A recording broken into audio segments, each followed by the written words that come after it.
Assalamualaikum warahmatullahi wabarakatuh.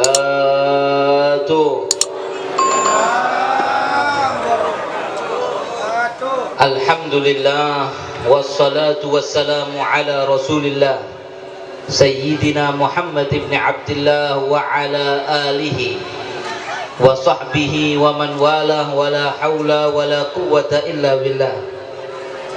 Rabbi israh li sadri wa yassir li amri wahlul 'uqdatan min lisani yafqahu qawli. Amin. Bismillah ma syaa Allah la yasuqul khair illa Allah.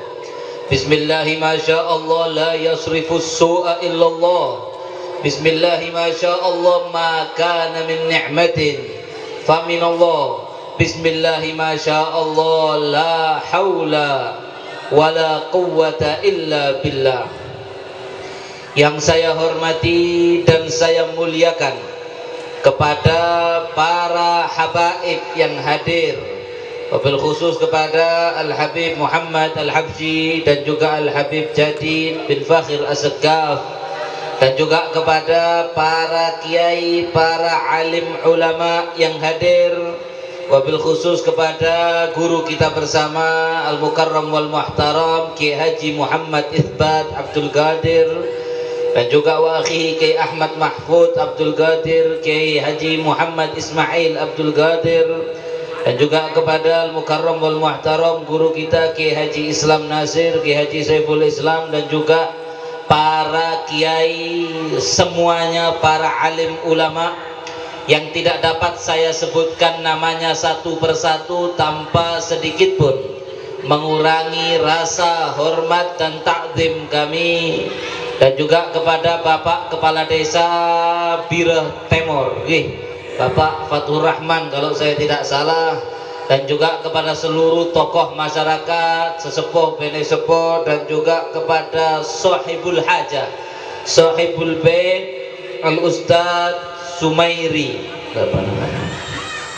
Kepanjangannya ya Allah kulihat, Ustadz Sumairian Syah, dan juga Ibu Nur Laila, dan juga khususnya kepada seluruh hadirin semuanya, hadirin hadirat yang dimuliakan oleh Allah Subhanahu wa taala. Dan juga tidak lupa kita doakan untuk mempelai kedua pengantin putri Al-Ustadz Sumairi, yaitu Laili Mahsunah dan juga Ahmad Zulkarnain Lubis. Betul ya Allah, Ahmad Zulkarnain Lubis. Mudah-mudahan insyaallah barakallahu laka wa baraka alaika wa jama'a bainakuma fi khair. Mudah-mudahan insyaallah mereka berdua diberikan oleh Allah rumah tangganya dalam keadaan sakinah mawaddah warahmah, diberikan oleh Allah keturunan yang saleh dan salihah, diberikan keberkahan oleh Allah Subhanahu wa taala dalam rumah tangga mereka, dijauhkan daripada segala macam fitnah dan dijauhkan daripada segala macam malapetaka. Amin ya rabbal amin ya rabbal alamin. Pernikahan adalah sesuatu yang sangat sakral, luar biasa. Allah Subhanahu wa taala berfirman, wa min ayatihi, apal semuanya insyaallah ya, an khalaqa. Setiap ada pernikahan mesti enggak tahu ceramah, qiraah, ini ayat selalu dibaca.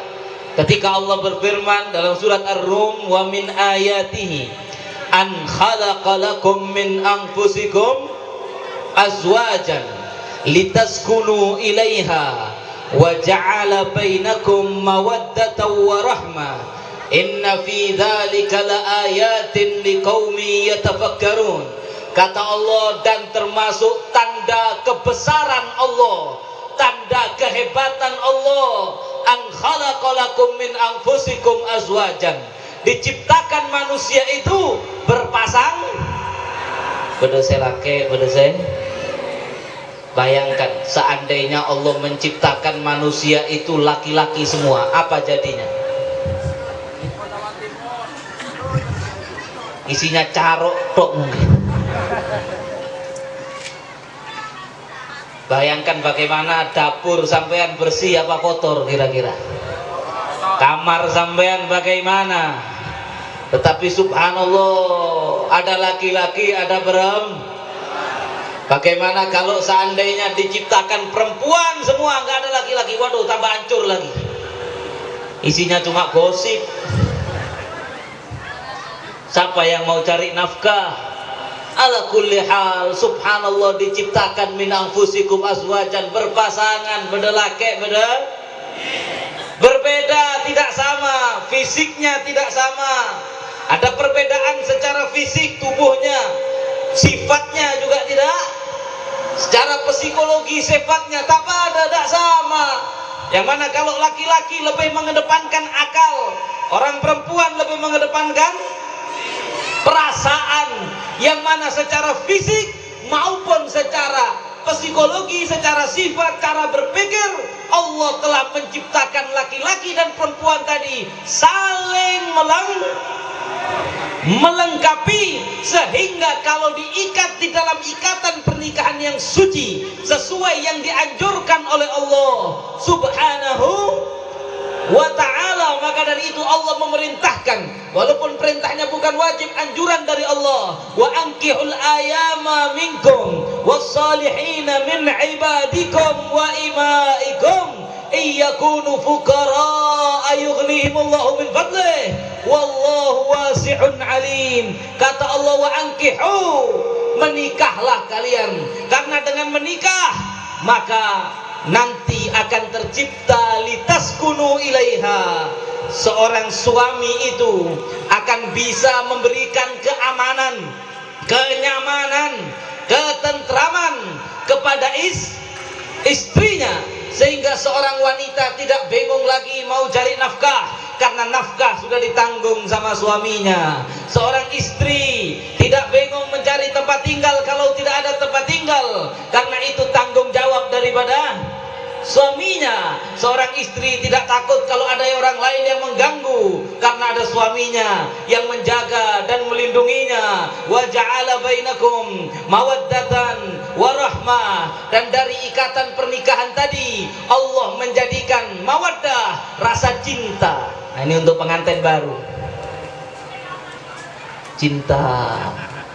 Ulang, Beb.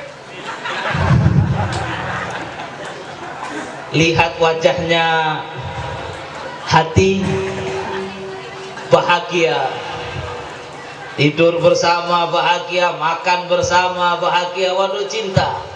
Kalau sudah setahun, 2 tahun, 3 tahun, 5 tahun mulai bosan, betul. Tapi kalau sudah mawaddahnya berkurang, yang ada rahmah, karena sudah terlalu lama saling mencintai. Memang cinta seperti pengantin baru sudah enggak, akan tetapi ada rahmah, kasih sayang. Istri sudah seperti diri kita sendiri. Kalau istri sakit, sampean ikut sakit, betul apa tidak?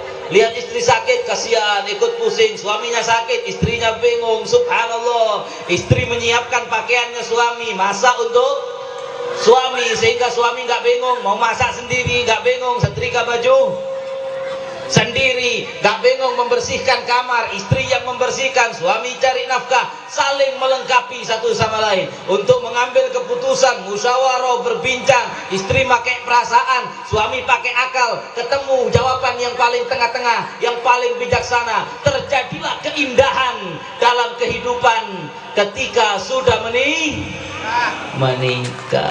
Aduh, Beb, saya habis menikah kok hidup saya nggak tambah bahagia. Hidup saya tambah sosah. Dulu belum menikah saya enak, habis menikah kok malah sosah, malah stres.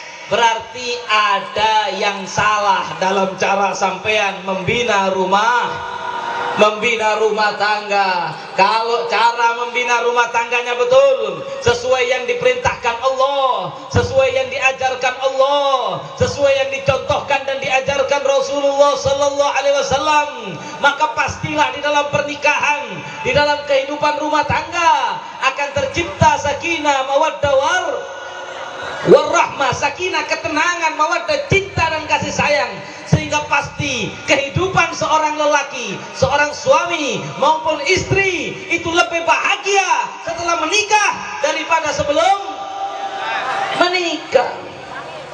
Bagaimana tidak? Satu, lelaki punya syahwat, betul apa tidak?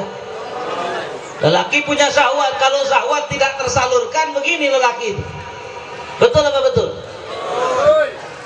Kalau syahwat tidak tersalurkan, dikit-dikit marah, ya. Bayangkan kalau nggak ada menikah, mungkin angka carok itu meningkat 50%. Syahwat tidak tersalur, tidak tenang. Sedangkan setelah menikah, syahwatnya tersalurkan, lebih tenang. Belum menikah tidak ada yang masakkan, setelah menikah ada yang masakkan. Belum menikah nggak ada yang menyiapkan pakaiannya, setelah menikah disiapkan pakaiannya. Sebelum menikah tidur tibik ke tibik, setelah menikah berkancana, ya. Masya Allah, tentunya lebih bahagia. Akan tetapi kalau ternyata setelah menikah kok tidak semakin bahagia, semakin susah. Ada yang bilang, waduh Beb, lebih nyaman daripada dulu saya sebelum menikah. Beda yang sah, ada yang salah. Maka dari itu yang pertama, ayo kita menikah. Bagi yang belum menikah, anak-anak muda yang belum menikah, kata Nabi SAW, ya ma'asyarus syabab, man istata'a minkumul ba'a falyatazawwad. Anak-anak muda, kalian kalau sudah ba'a, sudah kalau lihat perempuan pengen kenalan, mau dikejar, pengen telepon, itu berarti sudah ba'a. Falyatazawwad. Kalau sudah begitu sebaiknya cepat-cepat menikah. Bagus orang Madura saya lihat menikahnya muda-muda, cocok. Ya, ala kulli hal falyatazawwad, silahkan menikah. Fa innahu aghaddu lil basar wa ahsanu lil faraj. Karena menikah itu lebih bisa menjadikan orang menundukkan pandangannya dan menjaga kemaluannya dari berbuat zina. Laki-laki menikah, kalau menikah jangan asal cari seratin. Kadang-kadang pokoknya ratin kabeh. Pokoknya cinta, Wib. Kenapa sampai nikah sama fulana? Karena saya sudah cinta. Orang perempuan itu dinikahi li arba. Orang perempuan itu dinikahi karena 4 hal. Yang pertama, kadang-kadang beda orang itu menikah dengan perempuan li jamaliha, karena kecantikannya, karena radin dipilih karena cantik. Ada yang karena hartanya, lima liha, karena banyak. Waduh Wib, ini perempuan ini kaya Wib, kalau saya nikah sama dia maka nanti saya enak, terjamin, maka dinikahi karena kaya. Ada yang karena nasabnya, waduh Bib, ini anaknya, keturunannya orang-orang seperti ini. Tapi kata Nabi, ada perempuan yang dinikahi karena lidiniha, karena melihat agamanya. Bukan dipilih karena cantiknya, bukan dipilih karena kaya atau tidak kayanya, bukan dipilih karena dia ini keturunan anaknya siapa, tetapi dilihat karena kekuatan agamanya, ilmunya, ini solihah, menutup auratnya. Apalagi kata beliau ini Laila Mahsuna, pengantinnya ini adalah hafidul Quran, putri Ustadz Sumairi, penghafal orang yang hafal Al-Qur'an, hafidul Quran, agamanya bagus, solihah, bertakwa kepada Allah, maka itu menjadi prioritas utama calon istri. Kata Nabi, fakhtar bidzatid din, maka hendaklah kamu kalau mau menikah pilih, utamakan yang agamanya bagus. Jangan lihat wajahnya dulu, jangan lihat kaya nggak kayanya dulu, agamanya bagus atau tidak. Kalau alhamdulillah agamanya bagus sama cantik, ya alhamdulillah. Agamanya bagus sama cantik, kaya, alhamdulillah. Kata Nabi, pilih yang agamanya bagus, taribat yadaka.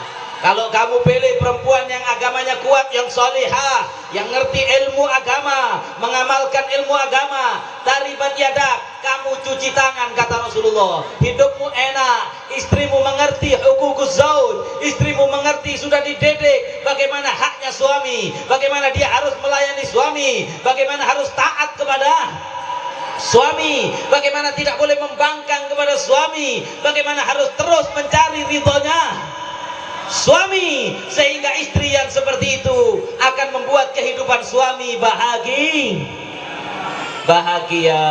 Cari yang solihah. Kemudian bagi yang punya anak perempuan, kalau sudah anaknya dilamar, ada laki-laki datang melamar anak perempuan kita, Kadang-kadang zaman sekarang dilihat apanya dulu? Dilihat apanya, Pak? Sepeda motornya, alakohnya. Soki apa tak? Soki. Ini keliru, ini salah. Kata Nabi sallallahu alaihi wasallam, "Idza ja'akum man tardawna dinahu wa khuluquhu fazawwijuh." Kata Nabi, kalau datang kepada kalian, melamar anak kalian, meminta untuk menikah dengan putri kalian, seorang lelaki yang tardawna dinah, yang kalian ridha kepada agamanya. Lihat agamanya, Islam, Ahlus Sunnah wal Jamaah, bagaimana kekuatan agama dia, bagaimana dia mengamalkan Islam, wa khuluqah, lihat agama, lihat akhlaknya. Kalau agamanya bagus, agamanya sae, akhlaknya sae, fasawiju, sudah nikahkan. Gak usah lihat sepeda motornya, gak usah lihat hartanya, gak usah lihat kerjanya apa. Pokoknya agama sama akhlaknya bagus, sawiju. Kabinaki, montak lero bahasa mutu bulan. Nikahkan. Fa illam taf'alu takun fitnah fil ard wa fasadun 'arid. Kata Nabi sallallahu alaihi wasallam, kalau anak sampean sudah dilamar, diminta oleh seorang lelaki yang agamanya bagus, yang akhlaknya bagus, kemudian sampean tidak mau menikahkannya, jangan, karena kamu kerjanya gajinya terlalu sedikit, karena ini itu, nanti dulu, ditunda-tunda, maka nggak mau. Kalau nggak yang punya Alphard, bahkan sudah punya Alphard, kalau montan di Alfamaret nggak saya nikahkan, karena anak saya ini saya paling rajin satu kampung. Maka ketika anak perempuan kamu sudah dilamar oleh lelaki yang akhlaknya agamanya bagus, akhlaknya bagus, maka kamu tidak menikahkannya, takun fitnah fil ard, maka terjadi fitnah di atas muka bumi ini, wa fasadun 'arid, dan terjadi kerusakan di mana-mana. Ini hadis daripada Nabi kita Muhammad sallallahu alaihi wa alihi wasallam. Maka gara-gara ditunda-tunda, akhirnya anak tadi terjadi perzinahan, fal iyadu billah. Akhirnya anak tadi kemudian dinikahi orang lain yang mungkin kaya tapi agamanya tidak kuat, akhlaknya jelek. Akhirnya anak sampean dikepukin, mabuk-mabukan itu suaminya yang kaya, dipukul anak sampean, menderita, bingung kenapa dulu diminta sama yang agamanya bagus, yang akhlaknya bagus, tidak sampean kasih, sampean lebih mendahulukan dunia, akhirnya posang sampean sendiri. Waliyadzubillah. Ya untung-untung kalau ada yang agamanya bagus, akhlaknya bagus, kaya ya nggak apa-apa. Untung. Tapi jangan dijadikan nomor satu kaya ini. Yang penting agama sama akhlak. Walaupun datang bawa helikopter, jangankan bawa mobil Alphard, datang bawa apa? Datang bawa helikopter ngelamar anak sampean. Kalau agamanya tidak bagus, kalau akhlaknya tidak bagus, dinikahkan apa tidak? Tidak. Jangankan bawa helikopter, bawa pesawat jet, tapi bajingan jangan dinikahkan. Apa kerjanya? Bandar sabu-sabu keluar.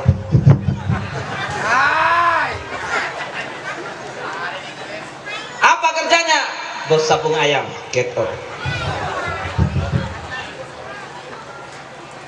Tapi walaupun datang pakai sepeda motor apa namanya?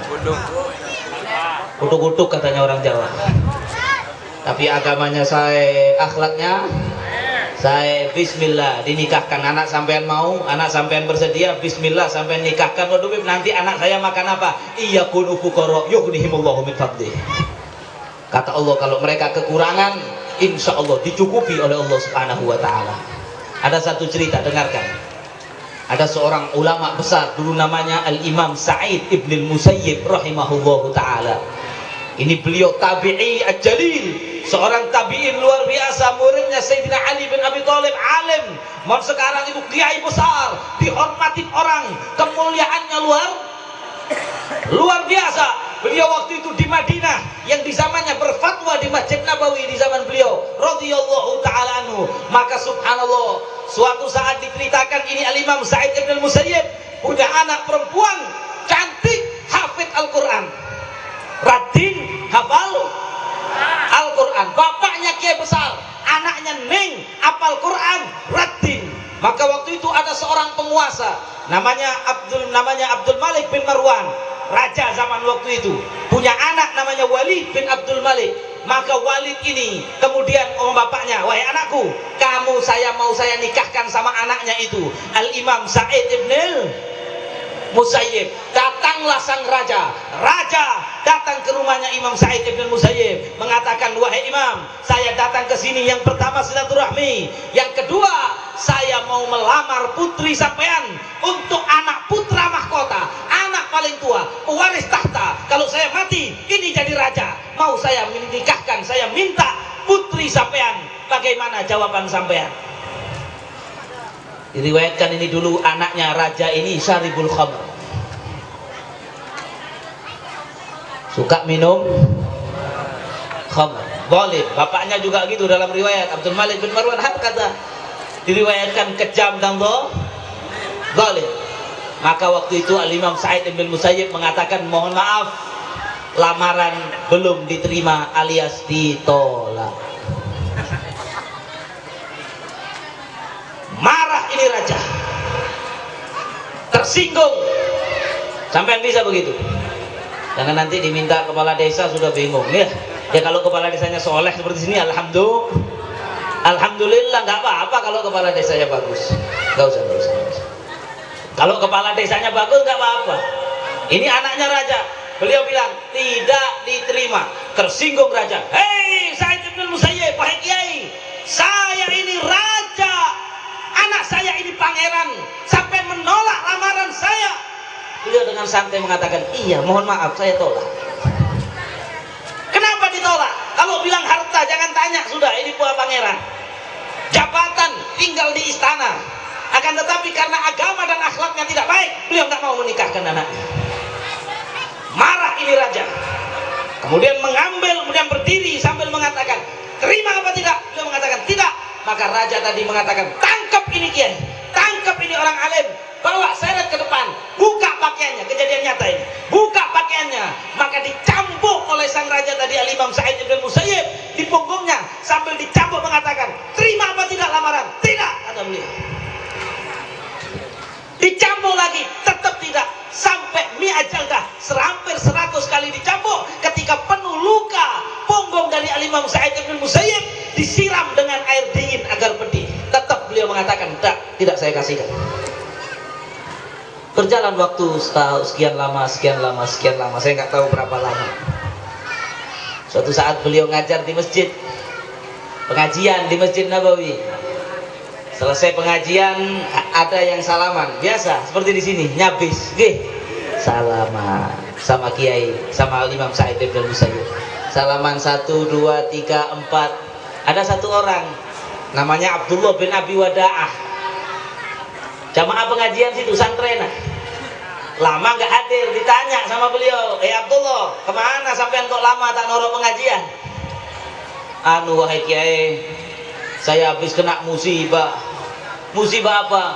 Istri saya meninggal dunia. Inna lillahi wa inna ilaihi raji'un. Setelah istri saya meninggal, saya bersedih, saya nggak keluar dari rumah kecuali sholat Jumat. Sudah sekian 1-2 bulan, baru sekarang ini saya mulai menegarkan hati saya. Saya keluar, makanya mohon maaf, 2 bulan saya tidak ikut pengajiannya kiai. Terus sama beliau ditanya, oh begitu, sekarang kamu sudah kawin lagi? Belum kiai. Loh kenapa? Makanya kalau duda itu kalau lama nggak boleh lama-lama, mudah-mudahan insya Allah ya. Kalau ada yang duda cepat-cepat sampai carikan istri biar tidak menduda terlalu lama. Kata beliau, loh kenapa belum kawin lagi? Kata beliau mengatakan, Kiai Imam, siapa yang mau nikahkan anaknya sama saya? Saya ini sudah duda, andi peseh, sudah duda, nggak punya saya tidak punya uang kecuali 20 dirham. Ala kulli hal, kalau sekarang mungkin biar gampang litakribil paham, 20.000. Sekarang uang saya semuanya, saya cuma punya berapa? 20.000 kiai. Kata Imam Sa'id bin Musayyib, kalau seandainya ada yang mau nikahkan kamu sekarang, saya atur, mau nggak kamu? Waduh, kalau kata sampean kula noro kiai, tak sam'an wa ta'atan. Ya sudah, nikah sekarang ya. Loh, sama siapa kiai? Sudah pasrah sama saya. Engki kiai. Panggil jamaah di masjid situ. Ayo hadirin, dulu jangan pulang dulu, jangan pulang. Ini ada akad nikah. Beliau tola-tole, mana bapaknya pengantin perempuan ini? Subhanallah. Ayo, bismillahirrahmanirrahim. Sini tangan kamu. Loh, nikah sama siapa? Sudah sini. Ya Abdullah, bismillahirrahmanirrahim. Alhamdulillah wassalatu wassalamu ala Rasulillah Sayyidina Muhammad bin Abdullah. Ya Abdullah bin Abi Wada'ah, uzawwijuka ala ma amarallahu bihi min imsakin bima'rufin aw tasrihin bi ihsan. Ya Abdullah bin Abi Wada'ah, angkahtuka wa sawwajtuka ibnati. Saya nikahkan dan saya kawinkan kamu dengan putri saya. Anak yang tadi dilamar, anaknya raja, ditolak, dikawinkan sama duda miskin ini dengan mahar 20 dirham, 20.000 tadi. Bingung ini, gemetar. Bayangkan sampean, ini alim kabir, ulama besar, gemetar mengatakan, qabiltu nikah wa tazwijah bil mahril madhkur. Terus dengar-dengar ini, mimpi apa betul saya ini tadi? Kenapa dinikahkan? Karena waktu itu Imam Sa'id bin Musayyib melihat ini orang, walaupun orang tidak punya, walaupun duda, agamanya bagus, akhlaknya bagus, ahli pengajian, bukan ahli maksiat, orang baik, sifatnya baik, santrinya, beliau tahu, beliau tidak memandang harta. Ini yang harus kita contoh. Inilah tarbiyah daripada Nabi Muhammad SAW. Pulang, masih kayak nggak percaya, pulang ke rumahnya. Dikatakan waktu itu beliau puasa, masuk ke dalam rumahnya, beliau puasa, punya roti. Rotinya orang miskin itu dulu kalau di sana, kalau pagi nggak dimakan sampai sore keras, nggak bisa dimakan kecuali dicelupkan air. Saya tanya kiai-kiai yang pernah di Timur Tengah paham, Kiai Saiful Islam, Kiai Isbat, ya paham itu roti kalau sudah kaku dimasukkan air nggak enak itu. Ya, maka beliau mau buka puasa sambil masih mimpi apa agak apa gimana kiai tadi sama saya. Akhirnya beliau lagi mau nutulkan roti kaku ini, nggak punya makanan lagi kecuali itu. Ada yang ketuk pintu, tok tok tok tok tok. Waduh, siapa ini? Ganggu orang mau buka puasa. Kata beliau, ditanya, man bil bab, siapa yang ada di pintu? Sa'id jawabnya. Ini ulama zaman dulu. Kalau saya sekarang tok-tok, siapa? Habib Zain. Nah itu nggak bagus. Siapa fulan? Al-Mukarram wal Muhtaram. Anda. Ulama zaman dulu ketika ditanya siapa? Sa'id. Rasulullah dulu ketika mengetuk rumahnya Sayyidah Fatimah, ditanya man bil bab, mengatakan abuki Muhammad, ayahmu Muhammad. Itu Rasulullah. Tapi kadang-kadang kita sekarang mengenalkan diri saya ini Ustad, Al-Ustad, Al-Mukarram wal Muhtaram. Gak boleh ngangkat dirinya sendiri. Ya, kalau orang lain manggil Ustaz, ahlan wa sahlan. Orang lain manggil Kiai, orang lain manggil Habib. Tapi jangan kita kemudian memuliakan diri sendiri. Maka mengetuk pintu, man bil bab, siapa di pintu? Sa'id. Bingung. Masa Imam Sa'id bin Musayyib, beliau nggak gampang-gampang ke rumahnya orang. Beliau cuma dari rumahnya masjid. Kalau ada orang perlu datang ke rumah beliau, dibukakan pintu, dilihat betul Imam Sa'id bin Musayyib, di belakangnya ada perempuan. Dikatakan, ini anak saya yang tadi di masjid saya nikahkan sama kamu. Karena kamu sudah akad, saya kasihan kalau kamu tidur sendirian. Sudah langsung saja, ini anak saya. Bingung, ini roti yang di piring disepak sama kakinya gini, disembunyikan. Malu kalau sampai guru saya melihat makannya kayak gini. Akhirnya saya bingung, nggak bisa ngomong apa-apa. Masuk itu perempuan, pulang orang tuanya, nggak pakai terop gini, pulang orang tua. Bagus pakai terop gini kalau ada rezeki, bagus. Walimah besar-besaran kalau ada rezeki, pokoknya tidak memaksakan diri, bagus. Pulang bapaknya. Ketika pulang, bingung ini Abdullah bin Abi Wada'ah. Tiba-tiba ini anaknya Ningnya, anaknya kiainya ini di dalam rumahnya. Akhirnya dia bingung, loncat dari tembok belakang,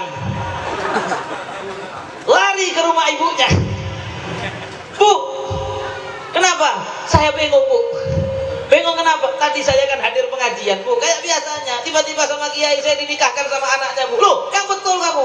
Iya, Bu. Lebih bingung lagi, saya baru pulang, kiai antar anaknya ke rumah. Sekarang beda compo, Bu.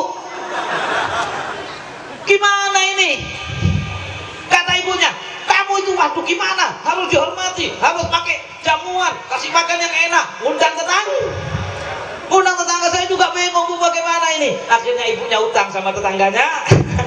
Yasna'ul walimah, buat acara makan-makan. Ala kulli hal, subhanallah, kata beliau, saya saksikan ini putrinya ini masya Allah cantik, hafal Quran, solihah, seperti Quran berjalan, akhlaknya sesuai Al-Quran. Subhanallah, 2 bulan gak datang pengajian,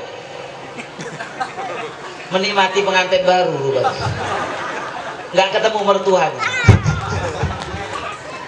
terlalu asyik. Maka setelah itu, setelah 2 bulan, lupa 2 bulan nih, ya nih kira-kira aja, saya lupa di kitabnya ya, lama nggak datang ke pengajian, salaman sama mertuanya. Sekarang ditanya gimana kabarnya anak itu, anaknya maksudnya. Oh bagus Kiai saya, alhamdulillah baik-baik saja. Ya sudah, ini buat bekal hidup kamu sama dia, dikasih uang banyak. Masya Allah, hidup bahagia, anaknya juga bahagia, si anak perempuan juga bahagia. Kenapa bahagia? Punya suami soleh, punya suami yang soleh. Suami yang soleh tidak akan jahat kepada istrinya, tidak gampang main tangan kepada istrinya, penuh kasih sayang kepada istrinya, karena takut kepada Allah. Coba tadi nikah sama anaknya raja yang tukang mabuk, nggak mungkin bahagia walaupun PC-nya banyak. Nih, mungkin suaminya pulang mabuk, istrinya dipukulin, mungkin maki-maki, nggak bahagia. Tapi lihat kalau ikut Nabi Muhammad SAW, melihat agama dan akhlak, maka kemudian akan mendapatkan kebahagiaan untuk anak perempuan kita. Jelas? Mudah-mudahan insya Allah setelah ini kalau anak kita diminta orang, yang pertama kita lihat agama sama akhlaknya. Amin ya Rabbal. Cukup apa lanjut? Kalau sudah menikah, kalau kepengen bahagia, itu harus taat sama aturannya Allah. Harus taat sama aturannya Allah. Rumah tangga ini harus dibina betul-betul. Karena dikatakan bahwasanya solahul usrah, kebaikan di dalam rumah tangga itu solahul mujtama, wa fasadul usrah fasadul mujtama. Dikatakan bahwasannya baiknya rumah tangga, hubungan suami istri dengan anak dalam rumah, kalau baik, semuanya baik, maka kehidupan bermasyarakat di kampung itu akan baik. Wa fasadul usrah, tapi kehancuran rumah tangga, kalau rumah tangganya hancur, kacar-kacir, tidak terbina dengan baik, maka akan menyebabkan kerusakan di masyarakat. Buktinya, karena suaminya tengkar sama istrinya terus, keluar rumah emosi, akhirnya di jalan carok sama orang. Karena istrinya tukang selingkuh, akhirnya terjadi kasus pembunuhan. Karena bapak sama ibunya atokar terus, anaknya stres, akhirnya jadi pecandu narkoba. Akhirnya anaknya jadi maling, akhirnya anaknya jadi bajingan. Dikarenakan kehidupan di rumah tangga tidak sehat. Karena sumpek anaknya, salput anaknya melihat orang tuanya tiap hari atokar terus. Akhirnya anak ini tadi stres, anak ini tadi sumpah, akhirnya cari kepada penghiburan diri, akhirnya jadi bajingan. Gara-gara di dalam rumah tangga rusak, menyebabkan kerusakan di masyarakat. Suami karena istrinya tidak mau melayani, atau misalnya diajak tidur gak mau, istrinya tidak solihah, akhirnya suaminya emosi, kalau kamu gak mau saya kepelacur saja. Loh, akhirnya suaminya zina, pelacuran marak gara-gara masalah rumah tangga. Masyarakat rosak kalau rumah tangga rosak, sebaliknya masyarakat akan bagus kalau rumah tangga di rumah masing-masing bagus. Kalau suami istri itu mesra, sakinah mawaddah warahmah, anaknya bagus sama ibunya, baik di rumah, keluar rumah enak, suaminya keluar rumah tenang, istrinya keluar rumah tenang, sehingga kejahatan di luar rumah akan terminimalisir kalau di dalam rumah ini baik. Nah sekarang gimana caranya biar di dalam rumah baik? Satu, tadi saya waktu masuk ke musola belakang sudah ada tulisannya, firman Allah Subhanahu wa taala di surat An-Nisa, ar-rijalu qawwamuna 'alan nisa bima faddalallahu ba'dahum ala ba'd, bahwasannya ar-rijal, lelaki itu, suami itu adalah pemimpin bagi perempuan. Saya jadi imam, yang jadi pemimpin dalam rumah, klebunnya rumah adalah suami. Jelas? Kampung saja kalau desa jadi klebun semua, kira-kira hancur apa tidak? Bayangkan Biro Timur nega klebunnya banyak. Bingung, klebun satu mengatakan A, klebun dua mengatakan B, ataukah? Makanya setiap desa harus ada satu pemimpin. Jangankan desa, RT ada ketua RT. Dalam rumah juga begitu. Nggak bisa suaminya klebun, suaminya pemimpin, istrinya pemimpin. Rosak, nggak bisa. Harus yang jadi pemimpin adalah suami, bukan istri. Kadang-kadang ada, saya mau tanya, kalau sholat suami istri berjamaah, boleh nggak suaminya jadi makmum? Boleh apa tidak? Tanyakan kiai, sah apa tidak kalau yang jadi imam istrinya? Nggak sah. Tapi kadang-kadang, kalau di Madura nggak, insya Allah. Di sana, kadang-kadang ada yang kalau sholat suaminya jadi imam. Begitu selesai sholat, makmum.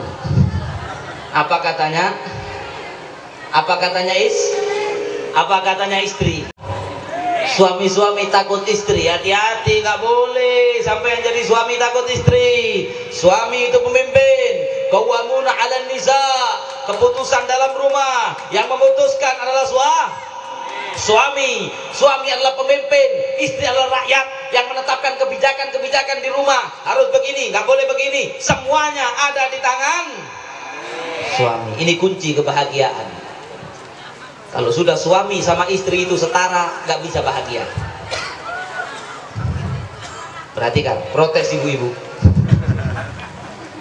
Kalau sudah suami sama istri setara, maksudnya haknya sama, sejajar, maka tidak bisa bahagia. Yang ada nanti atokar terus, atau apalagi kalau sudah suaminya tunduk, takut sama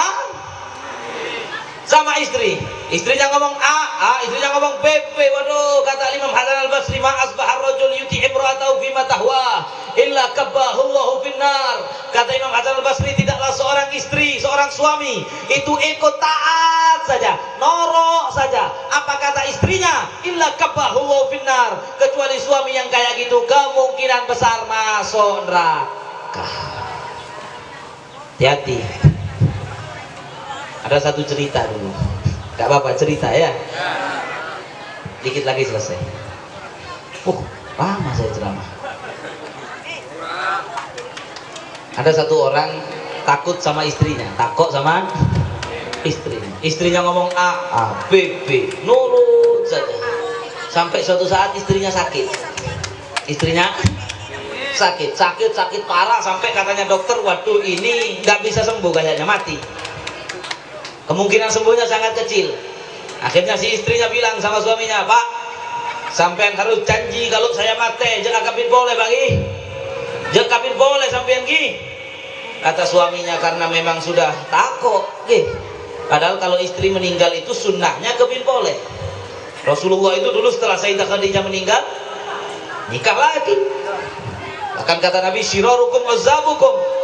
Yang paling susah jadi orang baik di antara kalian adalah yang bujangan, yang tidak kawin, itu paling susah jadi orang baik. Gak punya istri itu bahaya. Maka kemudian disumpah, Pak, sampean kalau saya mati jangan kawin boleh. Jangan ngomong begitu, banyak ngomong. Enggak, Pak, sumpah, janji demi Allah, haram. Kalau orang Madura kan gitu. Ala kulli hal, istrinya nggak puas hati. Waduh, tak percaya kok, Pak. Sampean pokoknya harus sunat boleh sampai habis, biar kalau saya mati sampean tidak kawin lagi. Waduh, sampean ini ngawur, Bu, jangan ngomong aneh-aneh. Pokoknya, Pak, ditakkan tiap hari, sunat lagi. Ala kulli hal, karena sudah bertahun-tahun taat sama istrinya, ditaati, potong habis. Ini ada di kitab ini, bukan cerita ngarang ini. Potong habis, selesai dipotong habis, subhanallah, istrinya nggak jadi mati. Ternyata penyakitnya sembuh, nggak jadi mati. Setelah sudah sembuh, pulang ke rumah, waduh suami saya kok sudah nggak sempurna ini, tidak bisa memberikan nafkah batin. Datang ke qadhi, ke pengadilan menuntut cerai. Pak Hakim, suami saya sudah tidak bisa memberikan nafkah batin, saya menuntut cerai. Diceraikan sama hakim. Melungu, istri nggak punya modal juga, gara-gara taat sama istri. Makanya suami tidak boleh taat sama istri, istri harus taat sama suami. Maka kata Allah, kalau sudah istri tadi taat, fasolihat qanitat hafidhatul ghaibi bima hafidhallah. Kalau sudah punya istri yang solihah, sampean suruh jangan keluar rumah, nggak keluar rumah, taat sama sampean, solihat, mengerjakan sholat 5 waktu. Kalau keluar auratnya ditutup, yakni maksudnya ayat tersebut ahsinu ilaihim, maka berbuatlah baik, cintailah, penuh kasih sayanglah, bahagiakanlah istri yang solihah tadi ya. Wallati takhafuna nusyuzahunna, kata Allah dalam ayat tersebut. Tapi kalau punya istri yang kalian takut, khawatir istri kalian tadi nuzuz itu membangkang. Punya istri kok disuruh nggak nurut, tidak taat, diperintahkan sama suaminya, hei istriku nggak usah berangkat, tetap berangkat. Wahai istriku, pakai baju merah, nggak mau, saya mau pakai baju hijau.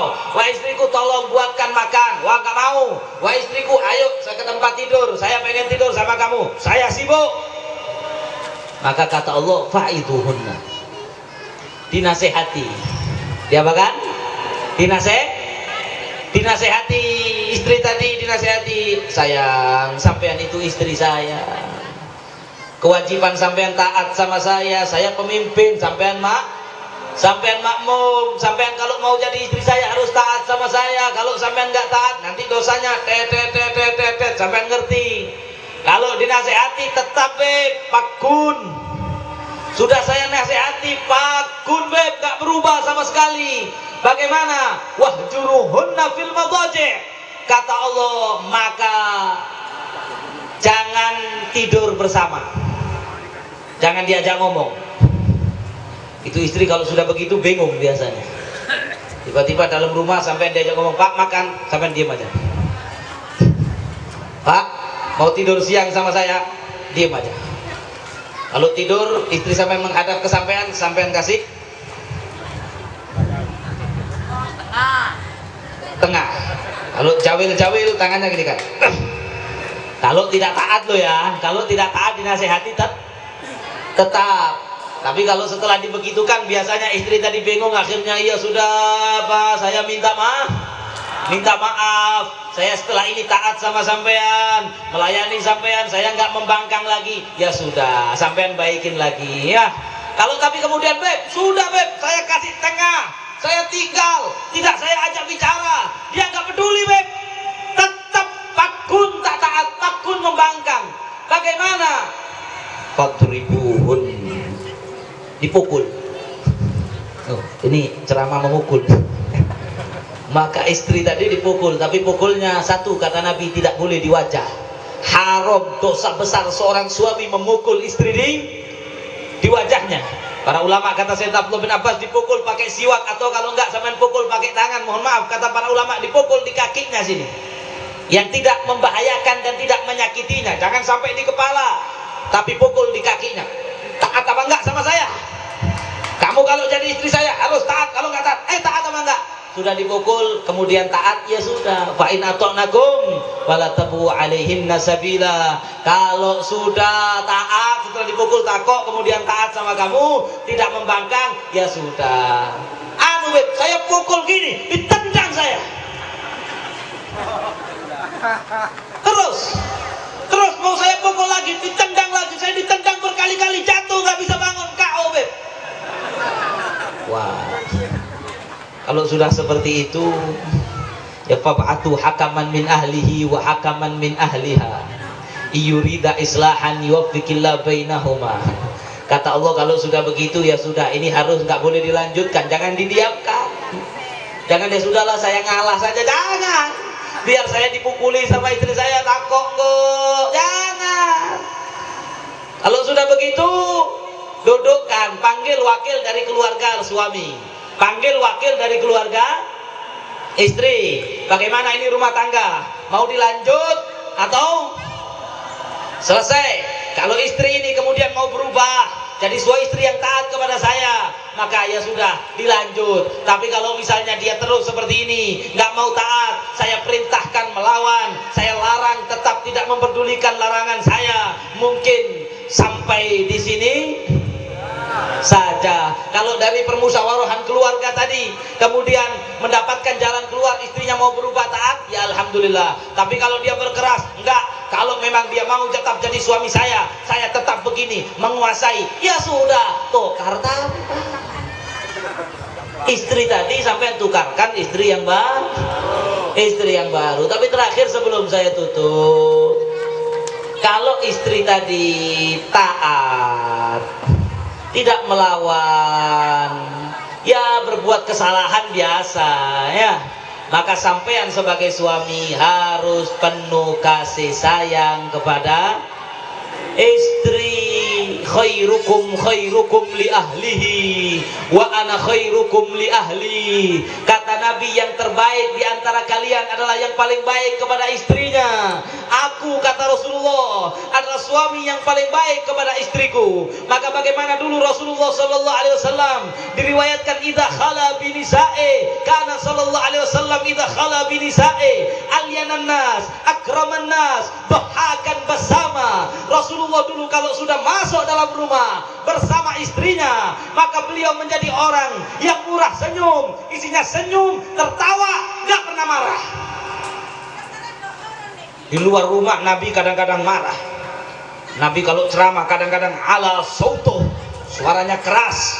Kalau ada kebatilan, Nabi menentang kebatilan, marah hatta marrat wajh, sampai wajahnya memerah. Tapi kalau sudah masuk rumah sama istrinya, senyum, penuh kasih. Sampian pada gitu, pada apa tak pada? Jangan sampai dibalik. Di luar rumah sama orang lain ramah. Sampian kabarnya bagaimana? Oh bagus, baru teretan gula nih, makan kau saya baca. Sama orang lain ramah, senyum, masuk bungkok, pakai kopi. Sudah dibuatkan kopi diminum. Goblok. Kalau bahasa Jawanya gitu. Sudah nikah sama saya bertahun-tahun, buat kopi gulanya nggak pas, istri durjana. Ya Allah.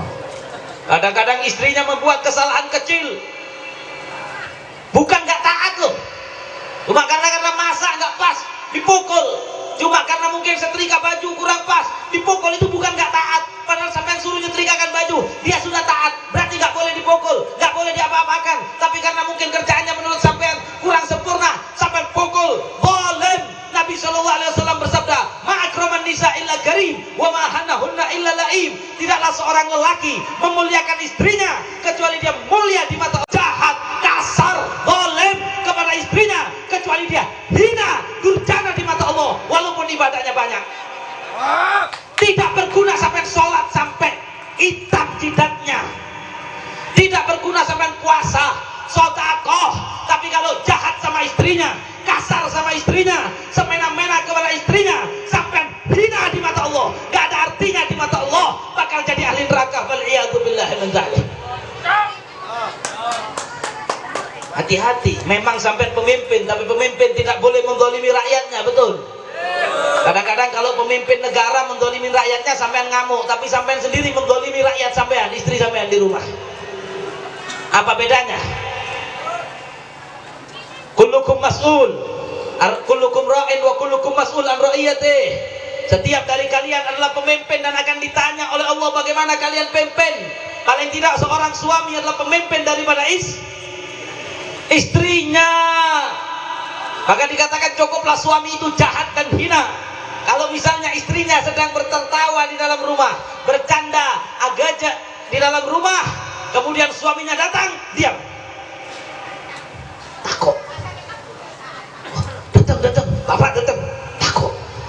berarti suaminya bajingan. Jelas? Kalau suami pulang ke rumah istri ketakutan, itu berarti suami jahat. Di mata Allah dia orang jahat. Kalau suaminya keluar, alhamdulillah tola'al badru, berangkatnya boleh-boleh. Mon suaminya datang, aduh musibah, berarti suami jahat. Sebaliknya kalau suami yang baik, keluar dari rumah istrinya sedih, aduh kangen, lu kan bagus. Kalau datang istrinya bahagia, malah mungkin ketika suami belum pulang rumah suasana nggak terlalu tertawa bahagia. Ketika suaminya pulang tertawa bahagia, itu berarti suami soleh. Itu seperti Rasulullah Sallallahu Alaihi Wasallam. Bagaimana dulu Rasulullah Sallallahu Alaihi Wasallam menikah dengan Sayyidah Aisyah radhiyallahu taala anha. Siti Aisyah itu umurnya masih belia, Rasulullah sudah 50 lebih. Akan tetapi Sayyidah Aisyah ketika ditanya, "Wahai Aisyah, apakah kamu tidak merasa sumpek, bosan menikah dengan orang yang umurnya sekian puluh tahun di atas kamu?" Kata Sayyidah Aisyah, "Sama sekali tidak. Bahkan kalau di rumah saya lupa kalau Rasulullah itu usianya sudah jauh di atas saya. Saya merasa seumuran karena Nabi mengikuti." Sayyidah Aisyah pengen apa? Diikuti. Pengen lari-lari dalam rumah, Nabi lari-lari dalam rumah sama Siti Aisyah.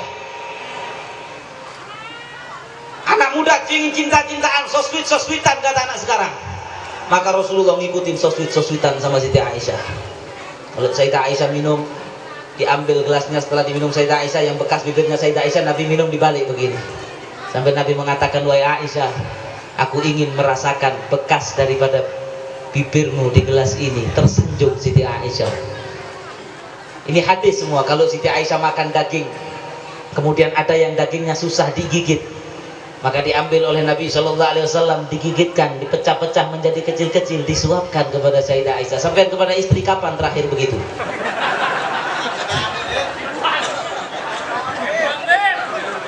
Atau istrinya orang sampai gitu kan?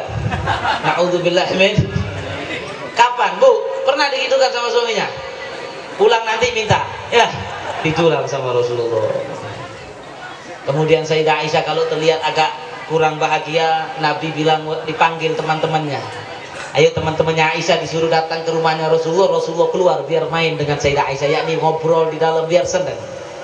Dan kalau Sayyidah Aisyah marah, ini yang terakhir. Kalau Sayyidah Aisyah marah, kadang-kadang istri marah biasa, betul Pak? Istri sampean pernah marah sama sampean? Tiap hari. Takut apa marah? Kayaknya suaminya di sini garang-garang di sini ya.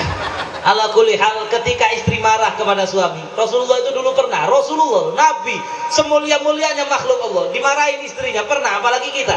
Saya juga sering, ya, sering saya dimarahin istri. Rasulullah itu dulu punya istri Sayyidah Aisyah, ada lagi satu lagi namanya Sayyidah Sofia.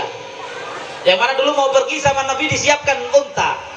Untanya yang satu bagus, yang satu bagus tapi tidak bagus yang satunya. Yang paling bagus dinaiki Sayyidah Sofia, Sayyidah Aisyah disiapkan yang tidak sebagus punyanya Sofia. Cemburu Sayyidah Aisyah, marah datang ke Rasulullah Sallallahu Alaihi Wasallam radhiyallahu taala anha, marah kepada Nabi, mengatakan kurang lebih kalau bahasa Indonesianya begini, "Wah, sampean katanya Nabi kok nggak adil.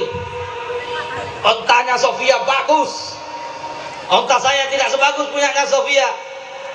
Padahal Rasulullah adil, nggak mungkin Rasulullah nggak adil. Rasulullah adil karena Sayyidah Sofia itu anaknya orang kaya, mulai muda dibiasakan hidup mewah. Maka Nabi menyesuaikan dengan bagaimana kehidupannya di rumahnya dulu. Sayyidah Aisyah, anaknya orang kaya juga, Sayyidina Abu Bakar. Akan tetapi bapaknya tidak membiasakan hidup mewah. Dibiasakan sesuai kebiasaannya, sudah adil. Tapi waktu Sayyidah Aisyah marah, Rasulullah tidak marah. Tidak mengatakan, "Saya sudah adil, saya ini begini, Sofia begini." Enggak dijawab sama Nabi. Nabi cuma memegang pipinya Sayyidah Aisyah sambil mengatakan, "Ya Humairah, wahai istriku yang cantik, yang pipinya kemerah-merahan." Loh, kan nggak jadi marah. Siap Pak? Jadi kalau istri sampean marah, langsung sampean pegang pipinya, "Wahai istriku yang tersayang, istriku yang tercinta." Ada yang tanya lagi, "Waduh Beb, tapi istri saya nggak putih kemerah-merahan, hitam Beb, bagaimana?" "Ya nggak apa-apa." "Wahai Hajar Aswad." Semakin marah nanti ya. Ala kulli hal, pokoknya sampean bilang, "Wahai istriku yang tersayang." Akhirnya Sayyidah Aisyah nggak jadi marah. Kemudian sama Nabi disuruh doa, ayo doa Allahumma ighfir dzambi wa adhib ghaidha qalbi wa jannibni min mudhillatil fitan ma dhahara minha wa batan. Doa selesai, tak tokar. Tapi kalau istri marah sampean ikut marah, istri marah. Bagaimana ini Pak? Apa kamu? Begini, kaplong kamu. Akhirnya tokar, lempar-lemparan. Wajan akhirnya, jangan. Tapi tetap harus taat. Kalau nggak taat baru dinasihati, nggak bisa dinasihati, tidak diajak bicara, tidak diajak bicara, tetap dipukul. Itu harus kalau tidak taat. Tapi kalau marah sedikit tapi tetap taat, ya udah nggak apa-apa, wah istriku yang tersayang. Loh, alhamdulillah, itu sunnah Nabi. Terakhir lagi, Rasulullah itu saking baiknya kepada istrinya, saking santainya dengan istrinya, sampai istri Nabi itu tidak takut kalau mau bercanda di depan Nabi. Bercanda yang agak parah itu nggak takut. Kadang-kadang istri kita jangankan bercanda, istri kita terakhir juga, istri kita itu kadang-kadang mau bergerak takut sama kita karena kita jahat. Sayyidah Aisyah itu pernah membuat makanan, setelah makanannya selesai kemudian ngomong ke Sayyidah Saudah, ada Rasulullah di situ. Hei Saudah, cobain ini, saya memasak sesuatu. Saudah sambil bercanda mengatakan, enggak, saya nggak mau. Cobain dong. Enggak, saya nggak mau. Cobain. Enggak, saya nggak mau. Kalau kamu nggak mau, saya. Itu ada Rasulullah di situ. Akhirnya Sayyidah Saudah, enggak, saya nggak mau. Diambil sedikit makanan sama Sayyidah Aisyah, apakan namanya, diraupkan ke wajahnya Sayyidah Saudah. Ada aja, bukan tukaran, bercanda. Maka ketika melihat itu dalam hadisnya, fadhahika Rasulullah sallallahu alaihi wasallam. Melihat istrinya bercanda begitu di depannya, Nabi tertawa, tersenyum bahagia. Menunjukkan apa? Berarti Nabi santai. Kalau Nabi itu jahat sama istri, hei, kamu di depan saya harus adab, harus takzim. Mana mungkin istrinya berani kayak gitu di depan Rasulullah. Tapi karena Rasulullah itu santai di depan istrinya, penuh canda, tawa, riang, penuh kasih sayang, sehingga istrinya mau bercanda seperti itu di depan Nabi. Santai-santai saja. Mudah-mudahan insyaallah para suami, khususnya Ahmad Dzulqarnain Lubis, insya Allah bisa mencontoh Nabi Shallallahu Alaihi Wasallam, menjadi imam rumah tangga yang tegas, yang menjadi pemimpin, tapi juga penuh kasih sayang dan kelembutan kepada istrinya. Sebaliknya Laili Mahsuna insya Allah bisa menjadi istri yang taat kepada suaminya, sehingga rumah tangganya dijadikan sakinah, mawaddah warahmah, dan juga yang hadir semuanya insya Allah. Mudah-mudahan demikian kita dijadikan suami-suami yang bisa mencontoh Rasulullah, dan istri-istri kita dijadikan istri-istri yang solihah, istri yang taat, sehingga rumah tangga kita bahagia. Kalau rumah tangga kita bahagia, insya Allah kehidupan kita bermasyarakat juga bahagia, dan insya Allah mengantarkan kepada kebahagiaan yang selama-lamanya di alam akhirat. Amin ya rabbal alamin. Ini yang bisa saya sampaikan. Ada kekurangan, ada kesalahan, saya mohon maaf yang sebesar-besarnya. Hadza wal 'afwu minkum. Assalamualaikum warahmatullahi taala wabarakatuh.